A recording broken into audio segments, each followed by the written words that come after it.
তোফাজ্জেল আমার ভাই, আমার হচ্ছে কাঁঠালতলী ইউনিয়ন, তোফাজ্জেলের পাশের গ্রামে আমার বাড়ি। বড় পরিচয় হচ্ছে আমি তোফাজ্জেলের এলাকার মেয়ে। এখানে যেটা হলো সব থেকে বড় পরিচয় আমরা মানুষ, দল মত নির্বিশেষে, ধর্ম নির্বিশেষে সর্বপ্রথম আমরা মানুষ। মানুষের থেকে বড় কিছু নেই। সে একটা সাধারণ মানুষও ছিল না, সে একটা ভারসাম্যহীন মানুষ ছিল। ঢাকা ইউনিভার্সিটি বাংলাদেশের ভিতরে সর্বোচ্চ একটা বিদ্যাপীঠ।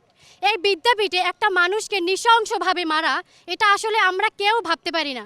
শিক্ষিত সমাজ হয়ে যদি মানুষগুলো তাকে এরকম নৃশংসভাবে, তাও একটা ঢাকা ইউনিভার্সিটির একটা হলের গেস্ট রুমে বসে যদি তাকে এরকম মারে, 3 থেকে 4 ঘন্টার মতো তাকে নৃশংসভাবে অত্যাচার করেছে। প্রশাসন কোথায় ছিল? আরে সচেতন নাগরিক আপনারা কোথায় ছিলেন? কই? দেশ নাকি স্বাধীন হয়েছে? দেশ স্বাধীন হলে আমার ভাই কেন মারা গিয়েছে? তা আবার ভারসাম্যহীন একটা মানুষ। মাত্র 2 মুঠো ভাত খেতে এসেছিল সে ঢাকা ইউনিভার্সিটির হলে। সে যে এখানে প্রথম এসেছে এমন না, সে আগেও এসেছে। সে ভারসাম্যহীন ছিল কারণ তার বাবা মারা গিয়েছে, কয়েক বছর পরে তার মা মারা গিয়েছে, তারপরে তার একমাত্র বড় ভাই ছিল তিনিও মারা গিয়েছে গত বছর ক্যান্সারের জন্য। এখন সে বেঁচে ছিল। এত কিছু, এত একটা মানুষের জীবনে সব থেকে কাছের মানুষ যদি মরে যায়, তখন ওই মানুষটা পাগল হবে না কি হবে? তো এই ছেলেকে আমাদের এলাকার, আমাদের বরগুনাবাসী থেকে অনেকেই চেষ্টা করেছে ঠিক করানোর জন্য, কিন্তু সে এতগুলো শখ খাওয়ার পর ঠিক হয়নি। এই ভারসাম্যহীন মানুষটা এসেছিল এখানে 2 মুঠো ভাত চাইতে। আরে নরপিচাসের দল, তোরা 2 মুঠো ভাত খাওয়াইলি জীবনটা নিয়ে। তোদের লাগলে 5টা 6টা মোবাইল চুরি হয়েছে। কই তোদের মোবাইল চুরি হয়েছে, তাতে সর্বোচ্চ কত লাখ হবে? 2 থেকে 3 লাখ। তা একটা মানুষের জীবনের মূল্য কি 2 থেকে 3 লাখ হতে পারে? এটা আমার বোধগম্য নয়। আমরা এখানে যারা আছি সকলেই আমরা বরগুনা পাথরঘাটার মানুষ। আমরা এসেছি আমার ভাইয়ের গায়ে কেন রক্ত, আমার ভাইকে কেন এত নৃশংসভাবে মারা হয়েছে?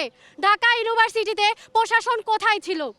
এই যে এত এত বড় বড় মানুষ ক্যামেরার সামনে এসে বলে আমরা দেশকে স্বাধীন করেছি, দেশের কোনো মানুষের কোনো কিছু হতে দিব না, আমরাই সরকার, আমরা ওইটা কোথায় ছিল যখন আমার ভাইকে মারা হয়েছে?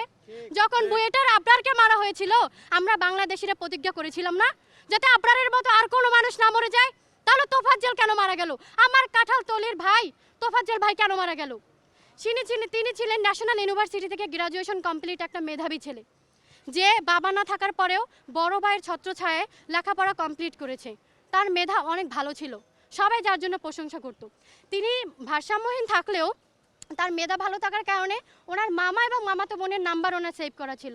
যখন ওরা চোর ভেবে তাকে মারতেছিল, তখন সে বলেছে যে এই নাম্বারে আপনারা ফোন দিয়ে জানেন যে আসলে আমি পাগল, আমার কিছু নাই, আমাকে আপনারা মাইরেন না, আমাকে একটু খাবার দেন। ওরা কি করলো? ওরা সে খাবারের বিনিময়ে ওর জীবনটা নিয়ে নিল। এটা কি আসলেই ঠিক?